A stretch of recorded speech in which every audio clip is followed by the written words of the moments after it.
இந்தியாவின் புனித தேவி மோரியிலிருந்து கொண்டு வரப்பட்ட புனித தாதுக்கள் தற்போது கொழும்பு கங்காராம விகாரையில் தற்போது காட்சிப்படுத்தப்பட்டுக் கொண்டிருக்கின்றது. ஏராளமான மக்கள் நாட்டின் பல பாகங்களிலிருந்து இந்த வழிபாட்டிற்காகவும் இந்த தாதுக்களை தரிசிப்பதற்காகவும் வந்து கொண்டிருக்கின்றார்கள். எனவே இந்த நேரத்திலே இலங்கை இருக்கக்கூடிய சகல 8 திசைகளிலிருந்து மக்கள் ஏராளமான விதத்தில் கொழும்பு கங்காராமைக்கு வந்து கொண்டிருக்கின்றார்கள். முதல் கடந்த 5ஆம் தேதி முதல் தொடர்ச்சியாக நடைபெற்று வரும் இந்த தாது கண்காட்சி இன்று 5வது நாளாக நடைபெற்றுக் கொண்டிருக்கின்றது. எதிர்வரும் 11ஆம் தேதி காலை 7 மணி வரை நீங்களும் இந்த தாது கண்காட்சியை தரிசிக்கலாம். இந்தியாவிலிருந்து தேவி மோரியிலிருந்து கொண்டு வரப்பட்ட இந்த தாதுக்களை தரிசிப்பதற்காக உங்களை வருமாறு அன்புடன் நடத்தினோம். ஸ்டார் தமிழ் செய்திகளுக்காக கங்காராம விகாரையிலிருந்து காமராஜ் பிரேமா. நன்றி. கொழும்பு கங்காராமவில் வைக்கப்பட்டுள்ள இந்தியாவின் தேவ்னிமோரி பகுதி தொல்பொருள் அகழ்வாராய்ச்சியின் போது கண்டுபிடிக்கப்பட்ட புத்த பெருமானின் புனித தாதுக்களை பொதுமக்கள் தற்போது தரிசித்து வருகின்றனர்.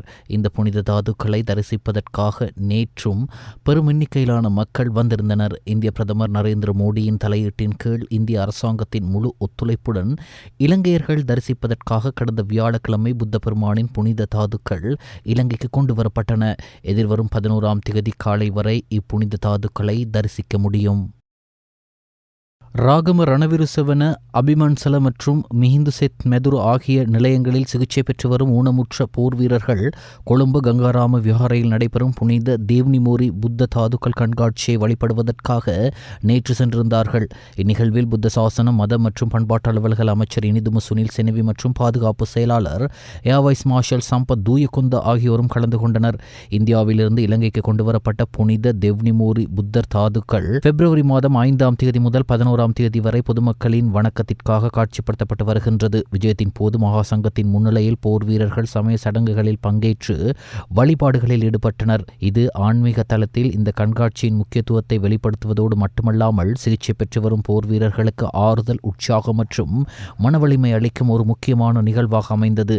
அதே சமயம் அவர்களின் சேவைக்காக நாட்டில் மரியாதை மற்றும் நன்றியுணர்வின் பிரதிபலிப்பாகவும் அமைந்தது என்பது குறிப்பிடத்தக்கது. இந்நிகழ்வில் சிரேஷ்ட முப்படை அதிகாரிகள் பலரும் கலந்து கொண்டனர்.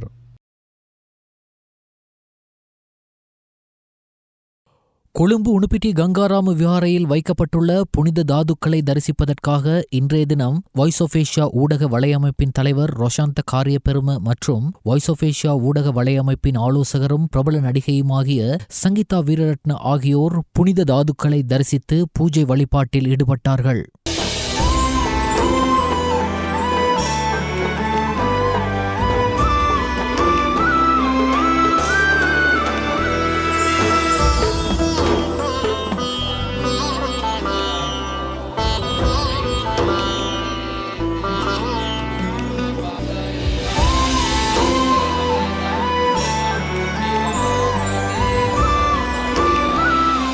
மேல் மாகாணத்தில் தேர்ந்தெடுக்கப்பட்ட 10 உள்ளூராட்சி மன்றங்களுக்கு நடமாடும் நூலக வாகனங்களை வழங்கும் ஆரம்ப நிகழ்வு நேற்று முற்பகல் ஜனாதிபதி அலுவலகத்தில் நடைபெற்றது.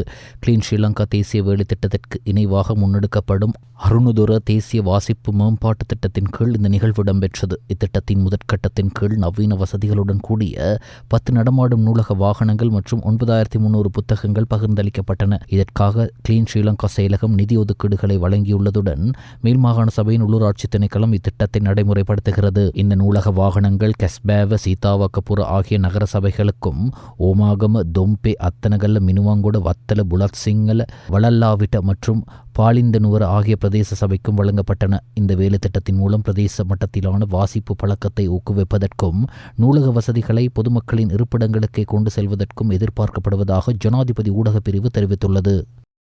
கல்வித்துறையில் தற்போது நாளுக்கு நாள் நெருக்கடியான சூழ்நிலை உருவெடுத்து வருகின்றன. கல்வித்துறையின் மனிதவள முகாமைத்துவம் தொடர்பாக கடந்த காலங்களில் அளித்த வாக்குறுதிகளை நிறைவேற்றாமல் கல்வித்துறையில் மனிதவளத்தை ஏமாற்றமடை செய்யும் கொள்கை முன்னெடுத்து செல்லப்படுகின்றன. ஆசிரியர் அபிவிருத்தி உத்தியோகத்தர்களின் விவகாரத்தில் அரசு நடந்து கொண்ட விதம் போலவே இந்த விவகாரத்திலும் அரசு நடந்து வருகிறது. அதிபர் சேவையின் 3ஆம் தரத்திற்கு ஆட்சேர்ப்பு செய்வதற்கான போட்டி பரீட்சை 2019 நடைபெற்றது. முதல் சுற்றில் 1858 பேரும், இரண்டாவது சுற்றில் 4800 1100 பேரும் இணைத்துக் கொள்ளப்பட்டனர். இருப்பினும் மேலும் 1216 பேர் தங்கள் போட்டி பரீட்சையில் சித்தியடைந்து அதிபர் சேவையில் சேர தயாராக உள்ளனர். ஆனால் தற்போதைய அரசாங்கம் இவர்களை நியமிக்காமல் போட்டி பரீட்சையை நடத்தி அவர்களை ஆட்சேர்ப்பு செய்வதற்கு நடவடிக்கை எடுத்து வருகிறது என எதிர்க்கட்சித் தலைவர் சஜித் பிரேமதாச தெரிவித்தார். 3ஆம் தர அதிபர் சேவை போட்டி பரீட்சையில் சித்தியடைந்து இன்னும் சேவையில் இணைத்துக் கொள்ளப்படாத தரப்பினரை எதிர்க்கட்சித் தலைவர் அலுவலகத்தில் சந்தித்த போது எதிர்க்கட்சித் தலைவர் சஜித் பிரேமதாச இவ்வாறு தெரிவித்தார்.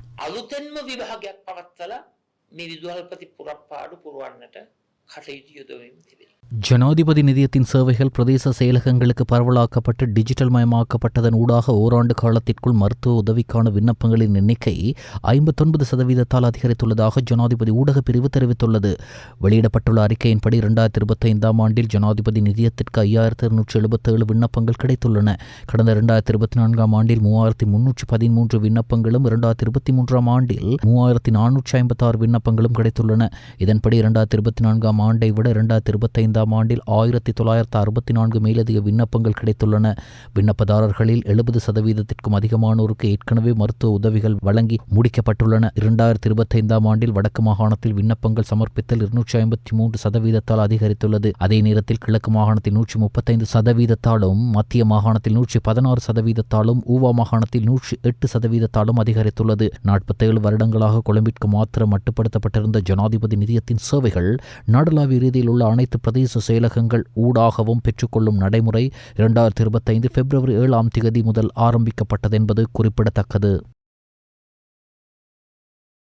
நாட்டின் மொத்த உள்நாட்டு உற்பத்தியில் விவசாயத்துறையின் பங்களிப்பு குறைவாக காணப்படுவதுடன் அதன் உற்பத்தி திறனை மேம்படுத்த வேண்டியது அவசியம் என்று மத்திய வங்கி ஆளுநர் கலாநிதி நந்தலால் வீரசிங்க தெரிவித்துள்ளார். இலங்கை பொருளாதார நிபுணர்கள் சங்கத்தின் வருடாந்த சர்வதேச மாநாட்டின் தொடக்க நிகழ்வில் நேற்றைய தினம் கலந்து கொண்டு உரையாற்றும் போதே அவர் இதனை குறிப்பிட்டார். அவர் மேலும் தெரிவிக்கையில், பொருளாதாரத்தை விவசாயம், கைத்தொழில் மற்றும் சேவைகள் என வகைப்படுத்தினாலும் இவை அனைத்தும் ஒன்றோடு ஒன்று பிணைக்கப்பட்டவையாகும். கைத்தொழில் மற்றும் சேவை துறைகளை ஆதரவின்றி விவசாயத்துறையை மேம்படுத்த முடியாது எனவும், இம்மூன்றும் சரியாக செயற்படாவிட்டால் குறைந்தது $100 ஒரு வேலை உணவை கூட உற்பத்தி செய்ய முடியாது. இச்செயன்முறை ஒழுங்கான முறையில் செயற்பட்டால் மட்டுமே ஒரு விவசாய உற்பத்தி பொருளை அதிக மதிப்புள்ள உணவாக மாற்ற முடியும். நாட்டின் மொத்த பணியாளர்களில் 28% விவசாயத்துறையில் ஈடுபட்டுள்ள போதிலும் நாட்டின் மொத்த உள்நாட்டு உற்பத்தி அத்துறைக்கு வழங்கும் பங்களிப்பு வெறும் 7%ஆகவே காணப்படுகிறது. இது விவசாயத்துறையில் நிலவும் குறைந்த உற்பத்தி திறனை காட்டுகிறது என அவர் தெரிவித்தார். ஜனவரி மாதத்தில் மாத்திரம் இலங்கைக்கு வருகை தந்த சுற்றுலா பயணிகளினால் $378.5 மில்லியன் வருமானம் கிடைக்கப்பெற்றுள்ளதாக மத்திய வங்கி தெரிவித்துள்ளது. இது கடந்த ஆண்டு ஜனவரி மாதத்துடன் ஒப்பிடுகையில் 5.6% வீழ்ச்சி என மத்திய வங்கி வெளியிட்டுள்ள அறிக்கையில் சுட்டிக்காட்டப்பட்டுள்ளது. எனினும் கடந்த 2025ஆம் ஆண்டு ஜனவரி மாதத்தில் பதிவான சுற்றுலா பயணிகளின் எண்ணிக்கையை விட நடப்பாண்டில் ஜனவரி மாதத்தில் நாட்டுக்கு வருகை தந்த சுற்றுலா பயணிகளின் எண்ணிக்கையில் 9.7% வளர்ச்சியை காட்டியுள்ளது. அதன்படி குறித்த காலப்பகுதியில் 2,77,327 சுற்றுலா பயணிகள் நாட்டுக்கு வருகை தந்துள்ளனர். முன்னதாக கடந்த ஆண்டு ஆகஸ்ட் மாதத்திலிருந்து ஒரு சுற்றுலா பயணியின் தினசரி செலவு $171 இருந்துள்ளது. எனினும் அந்த செலவு தற்போது $148 குறைந்துள்ளமையே சுற்றுலா பயணிகள் மூலம் நாட்டுக்கு கிடைக்கப்பெறும் வருவாயில் ஏற்பட்ட வீழ்ச்சிக்கு காரணம் என இலங்கை சுற்றுலா மேம்பாட்டு ஆணையத்தால் நடத்தப்பட்ட ஒரு கணக்கெடுப்பிலிருந்து தெரிய வந்துள்ளது. ஜனாதிபதி செயலகத்திற்கு முன்பாக மீனவர்கள் ஆரம்பித்த சத்தியாகிரக போராட்டம் குறித்து இந்த நேரத்தில் நேரடியான கருத்தை தெரிவிக்க முடியாது என்று கடற்றொழில், நீரியல் மற்றும் கடல் வளங்கள் பிரதி அமைச்சர் ரத்ன கமகே தெரிவித்துள்ளார். இன்று நடைபெற்ற ஊடகவியலாளர் சந்திப்பில் கலந்து கொண்டு உரையாற்றும் போதே அமைச்சர் இவ்வாறு தெரிவித்தார். அமைச்சர் எடுத்துள்ள முடிவுக்கு எதிராக மீனவர்கள் தற்போது நீதிமன்றில் வழக்கு தொடர்ந்துள்ளதாகவும், இது தொடர்பாக 27ஆம் தேதி வரை எதுவித கருத்தையும் தெரிவிக்க முடியாதென்றும் அவர் தெரிவித்துள்ளார்.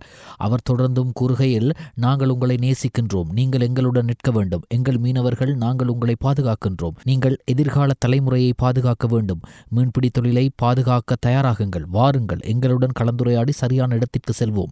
தவறான முடிவுகளுக்கு எங்களிடம் பதில்கள் இல்லை, அதனால் தான் நாங்கள் அதை நிராகரிக்கின்றோம். இந்த நேரத்தில் நாங்கள் கருத்துக்களை தெரிவிக்க முடியாது. நீங்கள் நீதிமன்றத்திற்கு சென்றுள்ளீர்கள், வழக்கு தாக்கல் செய்யப்பட்டுள்ளது. 27ஆம் தேதி வரை இது குறித்து கருத்துக்களை தெரிவிக்க முடியாது. வழக்கிற்கு பிறகு, தீர்ப்புக்கு பிறகு நாங்கள் கலந்துரையாட தயாராக இருக்கின்றோம். சுற்றுச்சூழலை பாதுகாக்கவும், உங்களை பாதுகாக்கவும், எதிர்காலத்தில் நடவடிக்கை எடுக்கவும் நாங்கள் தயாராக இருக்கின்றோம் என அமைச்சர் தெரிவித்தார். රාජ්‍යමතිවරයා 78வது சுதந்திர தினத்தை முன்னிட்டு கொழும்பு மாநகர சபை உறுப்பினர் முகமது ஷஃபான் ஏற்பாடு செய்திருந்த மாணவர்களை கௌரவிக்கும் நிகழ்வு அண்மையில் கிராண்ட் பாஸ் புனித ஜோசப் கல்லூரி மண்டபத்தில் சுதந்திர தினத்தன்று நடைபெற்றது.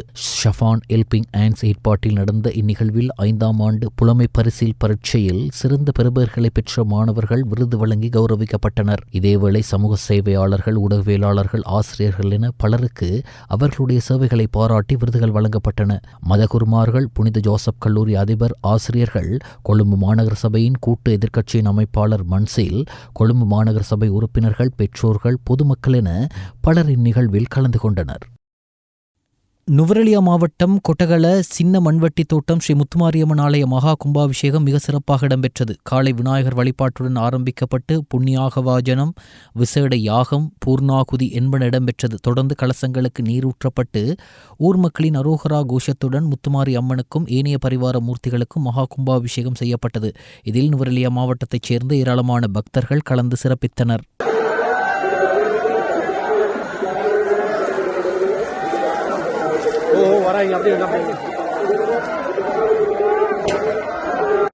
சாமி சாமி கொஞ்சம் சாமி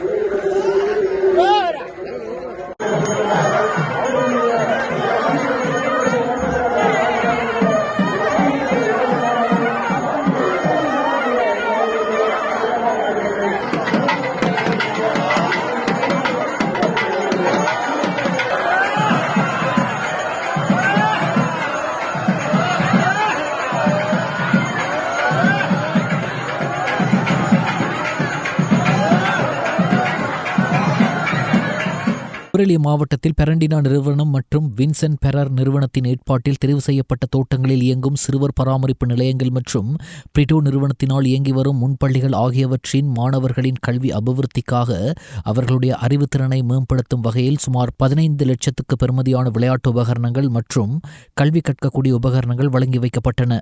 இந்நிகழ்வில் பெரண்டினா பிரதி முகாமையாளர் PM ரஹீம், பெரண்டினா நிறுவன அதிகாரிகள், சிறுவர் பராமரிப்பு நிலைய ஆசிரியர்கள் மற்றும் பிரிட்டோ முன்பள்ளி ஆசிரியர்களும் கலந்து கொண்டனர். ஜப்பான் பிரதமராக சனி டகாச்சி கடந்த அக்டோபரில் பதவியேற்றார். இவருக்கு மக்களிடையே 70%க்கும் அதிகமாக ஆதரவு உள்ளது. பாராளுமன்றத்தில் அவரது கூட்டணிக்கு குறைந்த பெரும்பான்மை உள்ளது. தனது பொருளாதார மற்றும் பாதுகாப்பு கொள்கைகளை எதிர்ப்பின்றி செயற்படுத்தவும் தனது செல்வாக்கை நிரூபிக்கவும் அவர் தேர்தலை நடத்தும் முடிவை எடுத்தார். வரவு செலவு திட்டத்தை தாக்கல் செய்ய வேண்டிய நேரத்தில் தேர்தலை அறிவிப்பது நாட்டை பாதிக்கும் என எதிர்க்கட்சிகள் குற்றம் சாட்டின. புதிய அரசு அமைந்த பிறகு உடனடியாக வரவு செலவு திட்டம் நிறைவேற்றப்படும் என பிரதமர் சானி டகாசி உறுதியளித்தார். இதையடுத்து ஜப்பானிய பாராளுமன்றம் கலைக்கப்பட்டது. அதற்கான உத்தரவை பிரதமர் சனி டகாச்சி பிறப்பித்தார். இந்நிலையில் பிப்ரவரி 8ஆம் தேதி பொது தேர்தல் நடைபெற்றது. இந்த தேர்தலில் ஆளும் LDP கட்சிக்கு பெரும்பான்மையாக 465 ஆசனங்களில் 352 ஆசனத்தை பெற்று வெற்றி கிடைத்துள்ளது. இதன் மூலம் மக்களால் தேர்ந்தெடுக்கப்பட்ட முதல் ஜப்பான் பெண் பிரதமர் என்ற சிறப்பை சனி டகாச்சி பெற்றுள்ளார். அபார வெற்றி பெற்ற சனி டகாச்சிக்கு பல்வேறு தரப்பினரும் வாழ்த்துக்களை தெரிவித்து வருகின்றனர். தாய்லாந்து வாக்காளர்கள் நேற்று பெருமளவில் திரண்டு பொது தேர்தலில் வாக்களித்தனர். இடைக்கால பிரதமர் அனுட்டின் சாரவின் ராகுல் தலைவராக இருக்கும் பும்ஜெய்தாய் கட்சி, முன்னாள் பிரதமர் தக்சின் சினவாத்தின் பியூதாய் கட்சி, முன்னேற்ற மக்கள் கட்சி ஆகிய கட்சிகளுக்கிடையே மும்முனை போட்டி நிலவும் நிலையில் எந்த ஒரு கட்சியும் தெளிவான பெரும்பான்மை பெறுவது சாத்தியமில்லை என்று கணிப்புகள் தெரிவிக்கின்றன. ஈரான் மீது அமெரிக்க படைகள் தாக்குதல் மேற்கொண்டால் பதிலடி கொடுக்க தயங்கப் போவதில்லை என்று தெஹ்ரான் எச்சரித்துள்ளது. மத்திய கிழக்கில் உள்ள அமெரிக்க ராணுவ தளங்கள் தாக்கப்படும் என்றும் அது சூளுரைத்தது. அமெரிக்கா அந்த வட்டாரத்தில் துருப்புக்களை நிறுத்தி வைத்திருப்பதை ஈரான் சுட்டிக்காட்டுகிறது. இதற்கிடையில் செறிவூட்டப்பட்ட யுரேனியத்தை தயாரிக்கும் உரிமை ஈரானுக்கு உண்டு என அந்நாட்டு வெளியுறவு அமைச்சர் கூறியுள்ளார். வாஷிங்டன் அதை மதிக்க வேண்டும் என்றும் அவர் தெரிவித்துள்ளார்.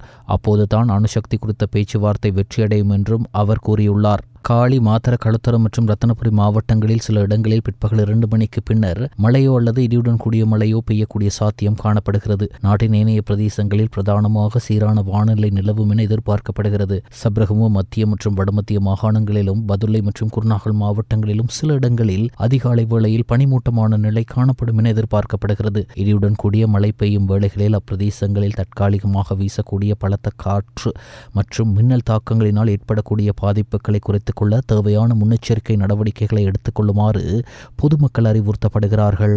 ICC 2020 உலகக்கிண்ண தொடரில் அயர்லாந்து அணிக்கு எதிரான நேற்றைய போட்டியில் இலங்கை அணி 20 ஓட்டங்களால் வெற்றி பெற்றுள்ளது. போட்டியில் நாணய சுழற்சியில் வென்ற அயர்லாந்து அணி முதலில் பந்து வீச முடிவு செய்தது. இதன்படி முதலில் துடுப்படுத்த ஆடிய இலங்கை அணி நிர்ணயிக்கப்பட்ட 20 ஓவர்கள் நிறைவில் 6 விக்கெட்டுகளை இழந்து 163 ஓட்டங்களை பெற்றுக் கொண்டது. இலங்கை அணி சார்பில் துடுப்பாட்டத்தில் குசால் மெண்டிஸ் 56 ஓட்டங்களையும் கமிந்து மெண்டிஸ் 44 ஓட்டங்களையும் அதிகபட்சமாக பெற்றுக் கொடுத்தனர். இந்நிலையில் 164 என்ற வெற்றி இலக்கை நோக்கி பதிலுக்கு துடுப்படுத்த ஆடிய அயர்லாந்து அணி 19.5 ஓவர்களில் சகல விக்கெட்டுகளையும் இழந்து 143 ஓட்டங்களை மாத்திரமே பெற்று தோல்வியடைந்தது. அயர்லாந்து அணி சார்பில் ஹாரி டெக்டர் 40 ஓட்டங்களை அதிகபட்சமாக பெற்றுக் கொடுத்தார். இலங்கை அணியின் பந்துவீச்சு சார்பில் மஹிஸ் தீக்ஷன மற்றும் வனிது அசரங்க ஆகியோர் தலா 3 விக்கெட்டுகளை வீழ்த்தினர். இதன் மூலம் 2026 2020 உலகக்கிண்ண தொடரை வெற்றியுடன் இலங்கை அணி ஆரம்பித்துள்ளமை குறிப்பிடத்தக்கது.